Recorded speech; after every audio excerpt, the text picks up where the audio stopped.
친구가 여러분에게 부탁을 합니다. $5를 주면서 먹을 것, 마실 것, 그리고 그의 소에게 먹일 것, 정원에 심을 것을 사다 달라고 합니다. 그런데 여러분은 오직 한 가지만 살 수 있어요. 무엇을 살 건가요?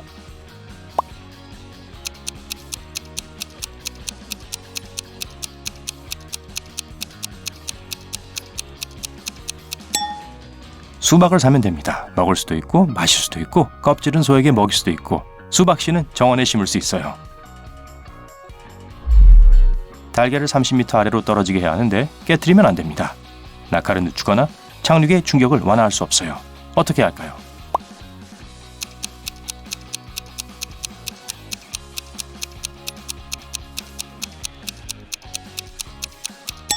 (30m) 이상의 높이에서 달걀을 떨어뜨리면 됩니다. 처음 30m는 떨어지는 동안에는 깨지지 않을 테니까요. 속았죠? 여러분이 코끼리가 어떻게 생겼는지 모른다고 상상해보세요. 어느 날 친구들과 함께 코끼리를 보러 사파리에 갑니다. 그중 하나가 코뿔소를 가리키며 그게 코끼리라고 말합니다. 다른 하나는 하마를 가리키면서 그게 코끼리라고 합니다. 누구를 믿을 건가요? 그리고 이유는요?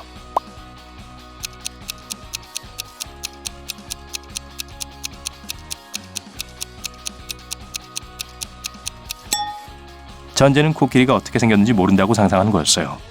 하마와 코뿔소가 어떻게 생겼는지도 모른다는 건 아니에요. 그러니까 어느 친구도 믿지 않을 거라는 의미죠. 오늘은 학교 체육대회 날이에요. 모든 학생들이 같은 거리를 달렸어요. 각 아이들은 결과에 따라 등수가 매겨졌죠. 빌리는 50번째로 빠르면서 50번째로 느린 학생이었어요. 빌리의 학교에는 몇 명의 학생들이 있나요?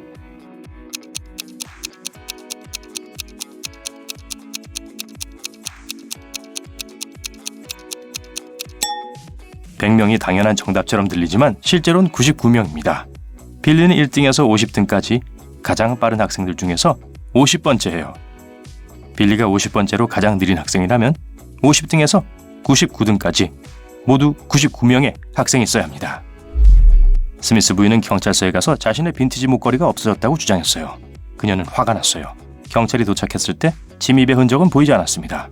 망가진 자물쇠도 없고 문이 열린 흔적도 없었어요. 단지 하나의 창문만 깨져 있었어요. 집안은 온통 난장판이었고 바닥 곳곳에는 더러운 발자국들이 나 있었습니다. 놀랍게도 다음날 스미스 부인은 사기죄로 체포됐어요. 왜죠?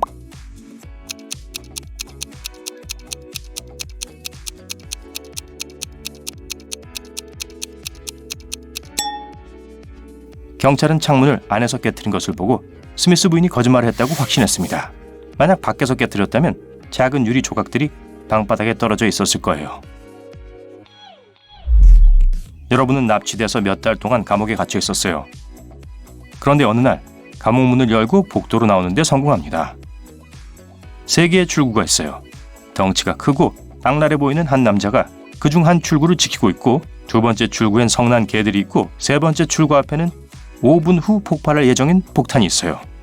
어느 출구를 선택할 건가요?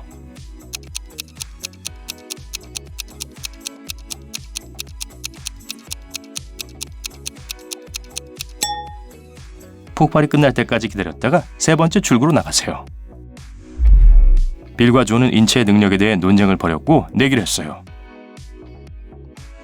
빌은 남극 대륙으로 가고 존은 사하라 사막으로 갔습니다. 그곳에서 그들은 3일 동안 아무런 피난처와 옷도 없이 하지만 충분한 음식과 물을 가지고 살아남기로 했습니다.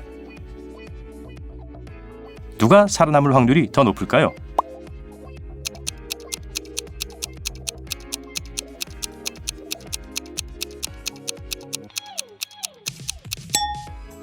조입니다. 남극의 기온은 항상 영하입니다. 피난처나 옷이 없으면 빌은 하루도 안 되어 고드름이 되어버릴 거예요. 반면에 사하라 사막의 극심한 열기는 물집과 열사병을 유발할 수 있지만 낮 동안에만 그렇습니다. 사막의 밤은 꽤 선선해요. 그리고 물은 조가 탈수증을 이겨내는데 도움을 줄 거예요. 제임스는 감옥에서 탈출해서 시골로 도망쳤습니다. 갑자기 사람이 없는 작은 도로에서 경찰차가 자신을 향해 오는 걸 보았습니다. 제임스는 한동안 차 쪽으로 달리더니 방향을 틀어서 숲속으로 달려갔습니다. 왜 그는 처음에 차를 향해 달렸을까요?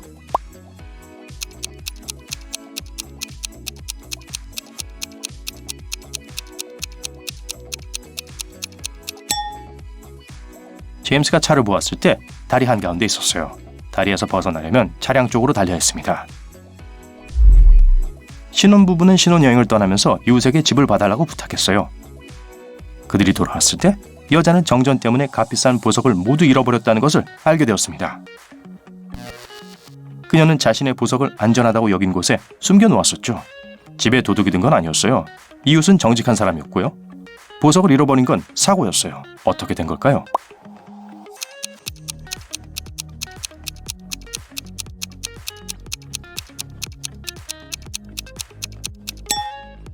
아내는 보석을 냉동식품이 든 가방에 넣어 냉동고에 숨겼습니다. 정전으로 음식이 다 상했어요. 친절한 마음씨를 가진 이웃은 도와주려고 상한 음식을 모두 버렸던 거예요. 보석도 같이요. 바람이 불지 않는 화창한 날 배가 항구에 있습니다.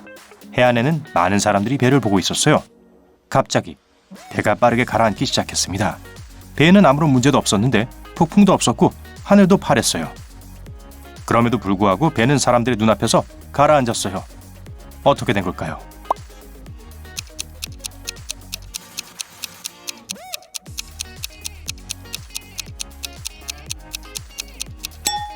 이상한 일은 전혀 없어요. 잠수함의 선장이 승무원들에게 잠수하라고 명령했을 뿐이에요.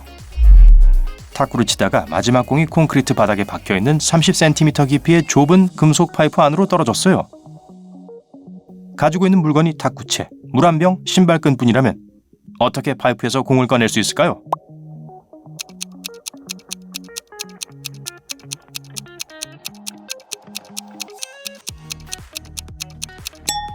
병에 있는 물을 구멍에 부으면 공이 위로 떠오를 거예요. 그리고 신발끈은 그냥 신발에 매고 있으면 됩니다. 세계에서 가장 높은 초고층 빌딩을 짓는데 7년이 걸렸습니다. 매년 건설업자들은 건물의 높이를 2배 더 높게 올릴 수 있었어요. 이 초고층 빌딩이 최대 높이의 절반에 도달하기까지 몇 년이 걸렸을까요?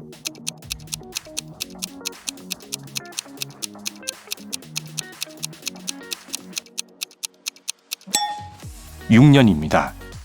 만약 건설업자들이 매년 건물의 높이를 2배로 높였다면 그 건물은 완공되기 1년 전에 최대 높이의 절반이 되어야 합니다. 여러분이 사는 마을에는 낮은 철교가 있고 그 밑에 자동차 터널이 있어요.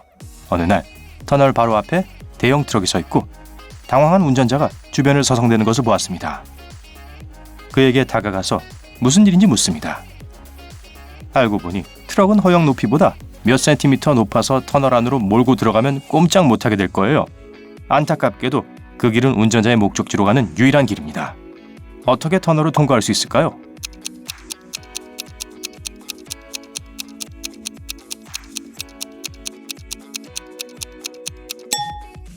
타이어에서 공기를 빼야 합니다. 그러면 트럭이 더 낮아질 거예요. 루시는 전화를 걸기 위해 공중전화만 사용할 수 있어요. 어느 날 공중전화기가 고장났습니다. 전화회사에 알렸지만 아무런 조치도 없었어요. 다음날 전화회사에 가서 뭐라고 말했어요. 그 다음날 전화기가 수리됐어요. 루시가 뭐라고 말했을까요?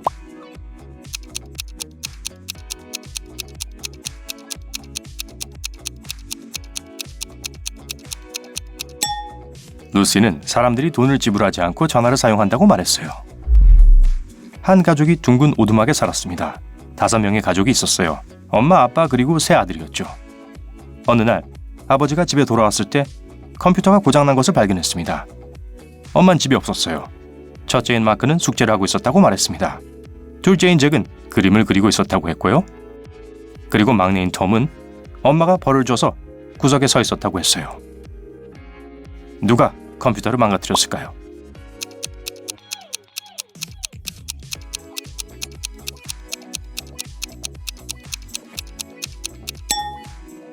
물론 톰이었어요. 둥근 집에는 구석이 없습니다.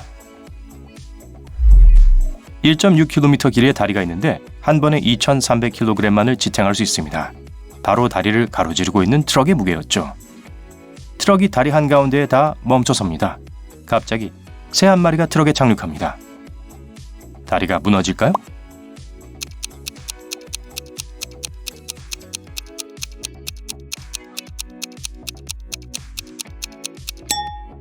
다리는 무너지지 않을 거예요.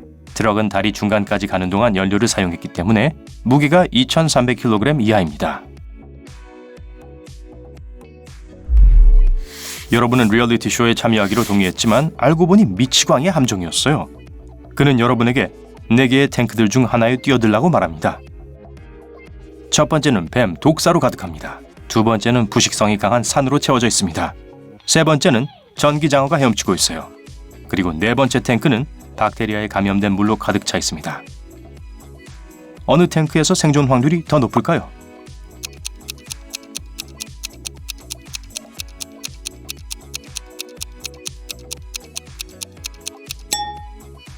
박테리아 탱크를 선택하세요. 첫째, 모든 박테리아가 해로운 것은 아니며 둘째, 모두 전염성이 있는 건 아니에요. 행운을 빌어요.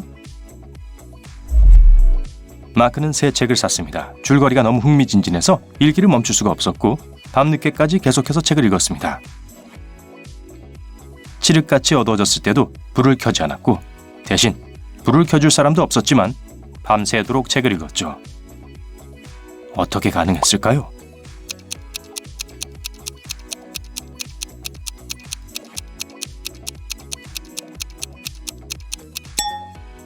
마크는 눈이 멀어서 점자책을 읽고 있었습니다. 아니면 전자책을 읽고 있었을 수도 있고요. 그렇죠?